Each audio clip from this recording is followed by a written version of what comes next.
Hai hai hai, di sini kami dari kelompok 7 akan menjelaskan definisi dan ruang lingkup ekonomi moneter.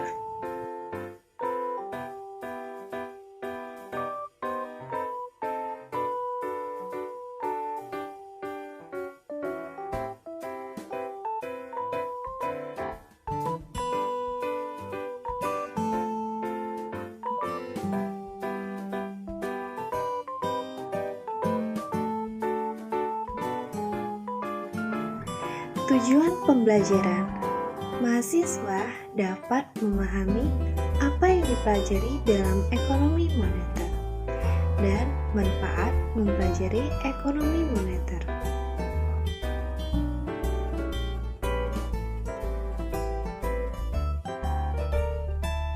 Ruang lingkup ekonomi moneter. Ekonomi moneter merupakan bagian dari ilmu ekonomi, khususnya yang mempelajari tentang sifat, fungsi, dan pengaruh uang terhadap kegiatan ekonomi. Pengertian dan ruang lingkup ekonomi. Ilmu ekonomi adalah ilmu yang mempelajari perilaku individu dan masyarakat membuat pilihan, atau dengan atau tanpa uang, menggunakan sumber-sumber yang terbatas dengan cara atau alternatif terbaik untuk menghasilkan barang dan jasa sebagai pemuas kebutuhan manusia yang relatif tidak terbatas.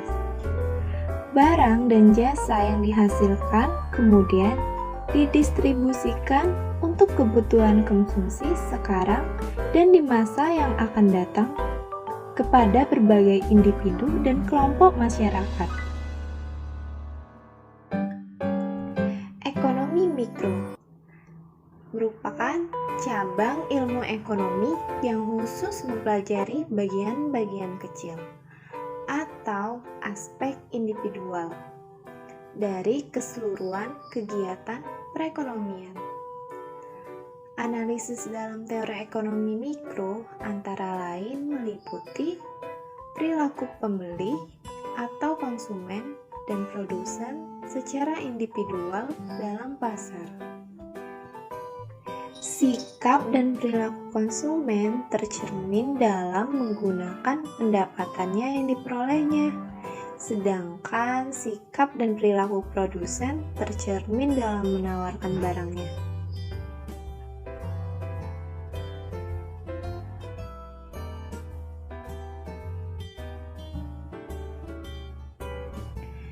Ekonomi makro merupakan cabang ilmu ekonomi yang khusus mempelajari mekanisme bekerjanya perekonomian secara suatu keseluruhan, berkaitan dengan penggunaan faktor produksi yang tersedia secara efisien agar kemakmuran masyarakat dapat dimaksimumkan. Apabila yang dibicarakan masalah produsen, maka yang dianalisis produsen secara keseluruhan. Demikian halnya jika konsumen, maka yang dianalisis adalah keseluruhan konsumen dalam mengalokasikan pendapatannya untuk membeli barang atau jasa yang dihasilkan oleh perekonomian. Demikian juga dengan variabel permintaan, penawaran, perusahaan, harga, dan sebagainya. Intinya, ekonomi makro menganalisis penentuan tingkat kegiatan ekonomi yang diukur dari pendapatan, sehingga ekonomi makro sering dinamakan sebagai teori pendapatan. Adapun persoalan pokok yang dipelajari dalam ekonomi moneter adalah berkaitan dengan yang pertama, peranan dan fungsi uang dalam perekonomian. Yang kedua, sistem moneter dan pengaruhnya terhadap jumlah uang beredar dan kredit. Yang ketiga, struktur dan fungsi bank sentral. Yang keempat, pengaruh jumlah uang beredar dan kredit terhadap kegiatan ekonomi. Dan yang terakhir, pembayaran serta sistem moneter internasional. Selanjutnya, definisi ekonomi moneter dan teori moneter. Saat ini, ekonomi moneter menjadi suatu cabang yang penting dalam ilmu ekonomi. Penyebabnya adalah yang pertama, karena uang memegang peranan yang sangat besar dalam kehidupan manusia dan kegiatan perekonomian suatu negara. Yang kedua, memegang peranan dalam hubungan perdagangan internasional.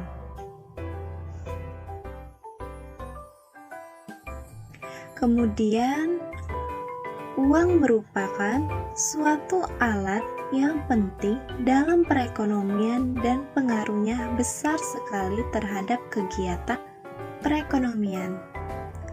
Secara makro disebut teori moneter, sedangkan ilmu ekonomi yang khusus mempelajari tentang uang dan pengaruhnya terhadap kegiatan perekonomian disebut ilmu ekonomi moneter.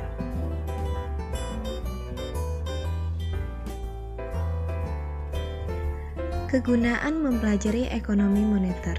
Yang pertama, menganalisa faktor-faktor apa yang menyebabkan timbulnya masalah-masalah yang menyangkut sektor keuangan, moneter maupun perbankan, pasar uang, dan pasar modal. Misalnya, masalah inflasi, pengangguran, dan tingkat bunga. Yang kedua, mengerti bagaimana pemerintah melalui bank sentral melaksanakan kebijakan moneter guna berusaha untuk mengatasi masalah ekonomi yang dapat mengganggu stabilitas perekonomian.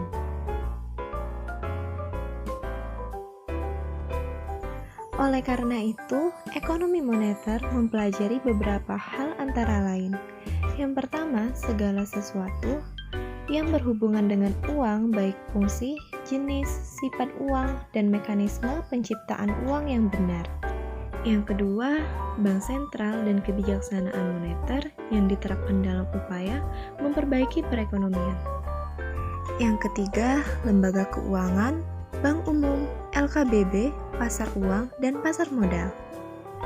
Keempat, teori penerawang uang, teori permintaan uang. Yang kelima, teori tingkat bunga dan pengaruhnya terhadap kegiatan perekonomian secara makro.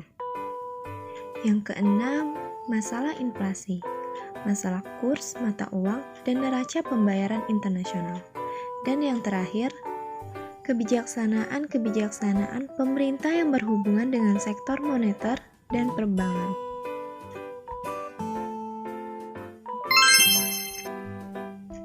Nah, berikut skema garis besar kebijakan moneter.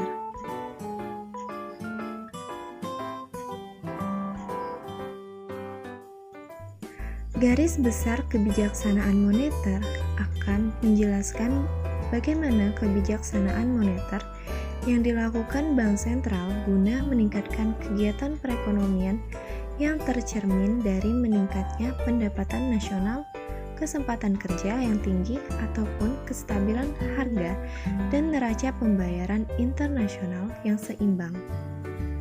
Bagaimana kebijaksanaan moneter bekerja dapat dimengerti dengan bantuan gambar berikut yang dijelaskan oleh Dudley. Hubungan antara variabel moneter dengan variabel ekonomi makro. Menurut Keynes, yang menjadi penentu tinggi rendahnya pendapatan nasional adalah permintaan efektif.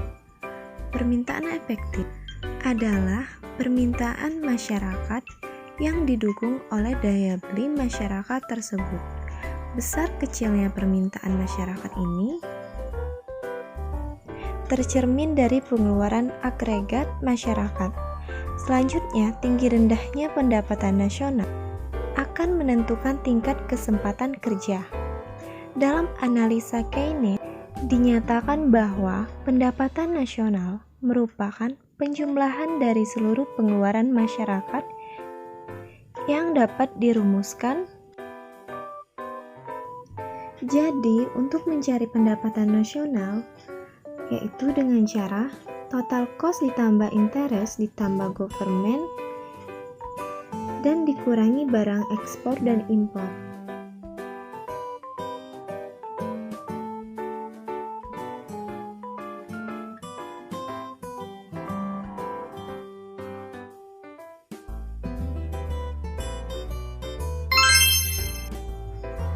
Besar kecilnya konsumsi masyarakat tergantung pada tingkatan pendapatan dan kecenderungan masyarakat untuk melakukan konsumsi. Pengeluaran investasi yang dilakukan oleh perusahaan tergantung pada dua hal, seperti terlintas pada skema bahwa investasi tergantung pada tingkat bunga dan marginal efficiency of capital.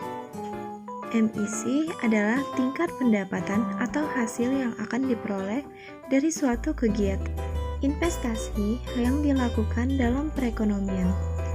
Sedangkan tingkat bunga adalah bunga yang harus dibayarkan karena meminjam modal untuk suatu jangka waktu tertentu. Investasi baru akan dilakukan kalau MIC lebih besar daripada interest, karena akan menguntungkan. Penawaran akan uang merupakan jumlah uang beredar, di mana besarnya ditentukan oleh interaksi antara bank sentral, lembaga keuangan, dan masyarakat. Sedangkan permintaan akan uang, menurut Keynes, dipengaruhi oleh 3 macam motif yang dimiliki masyarakat, yaitu yang pertama, motif transaksi, yang kedua, motif berjaga, dan yang terakhir, motif spekulasi. Variabel tingkat bunga di sini jelas merupakan variabel yang sangat penting karena merupakan variabel penghubung antara kegiatan di sektor moneter dan di sektor barang yang merupakan pencerminan dari perekonomian secara makro. Jadi, lebih jelas antara ekonomi moneter dan ekonomi makro sangat erat kaitannya, di mana kejadian di sektor moneter akan berpengaruh pada kegiatan perekonomian secara keseluruhan atau makro. Kemudian jenis-jenis ekonomi moneter. Yang pertama, monetary expansive policy atau kebijakan moneter ekspansif. Monetary expansive policy merupakan kebijakan pemerintah yang diluncurkan dalam rangka menambah jumlah uang yang beredar di masyarakat. Kebijakan ekspansif ini dilakukan dengan menurunkan jumlah suku bunga di bank, menurunkan persyaratan cadangan bank, dan membeli sirkuit pemerintah. Monetary expansive juga disebut sebagai kebijakan yang longgar karena tidak terlalu mengekang masyarakat. Yang kedua, monetary contractive policy atau kebijakan moneter kontraktif. Monetary contractive policy merupakan kebijakan pemerintah yang diluncurkan dalam rangka mengurangi jumlah uang yang beredar. Hal ini berbanding terbalik dengan kebijakan moneter ekspansif yang justru menambahkan peredaran uang. Pengurangan peredaran jumlah uang ini juga dikenal dengan politik uang ketat atau tight money policy. Dalam penerapannya, pemerintah menggunakan beberapa langkah-langkah agar kebijakan ini bisa berjalan dengan baik dan tepat sasaran. Beberapa instrumen yang digunakan bank sentral sebagai otoritas moneter dalam menerapkan kebijakan moneter adalah sebagai berikut.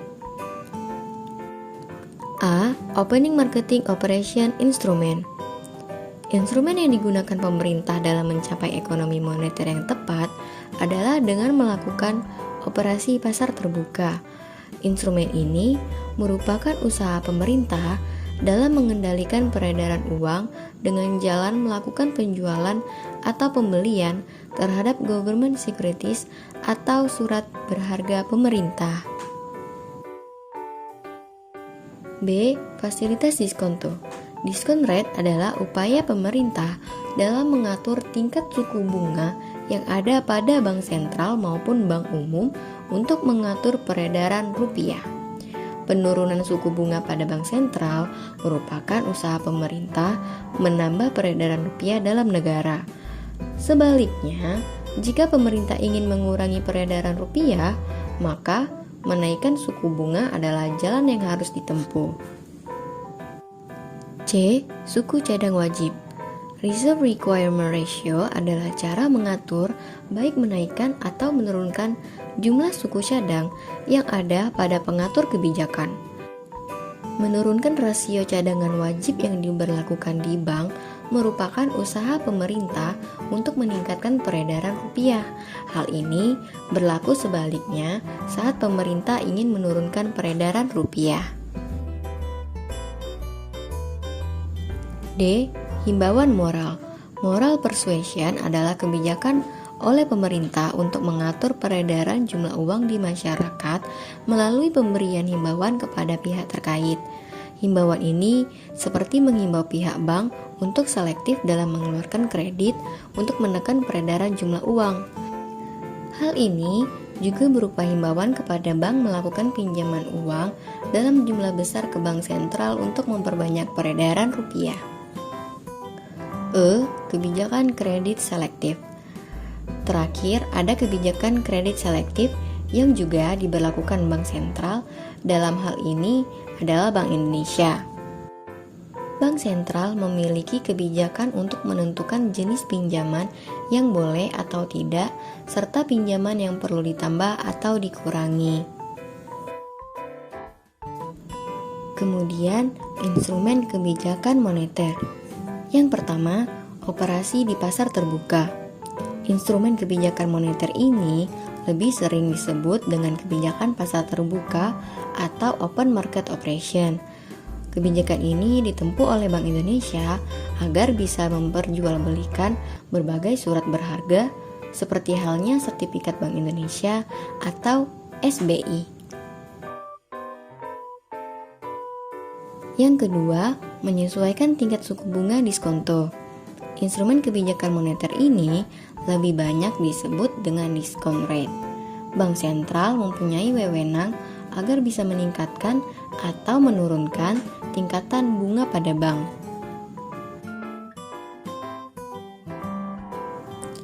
Yang ketiga, menyesuaikan giro wajib minimum atau GWM. Instrumen kebijakan moneter ini lebih banyak dikenal dengan sebutan cash ratio atau reserve requirement. Yang keempat, kredit selektif. Instrumen kebijakan moneter kredit selektif lebih sering disebut dengan istilah selective credit control. Dan yang terakhir, pembujukan moral. Moral suasion atau pembujukan moral adalah suatu instrumen kebijakan moneter yang diambil oleh bank sentral dengan melakukan rapat pertemuan dengan berbagai pemimpin bank umum.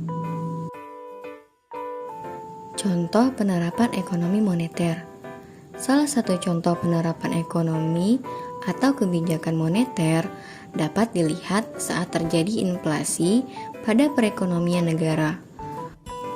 Pada kondisi seperti ini, pemerintah dalam halnya bank sentral akan meningkatkan cadangan kas untuk mengurangi peredaran uang di masyarakat. Sedangkan jika kondisinya berbanding terbalik, maka pemerintah akan menurunkan cadangan kasnya. Peningkatan cadangan kas bank membuat masyarakat memilih untuk menabungkan uangnya di bank sehingga peredaran uang pun menurun. Sedangkan penurunan cadangan kas bank mendorong masyarakat untuk meminjam uang di bank sehingga tingkat konsumsi atau daya beli masyarakat semakin tinggi.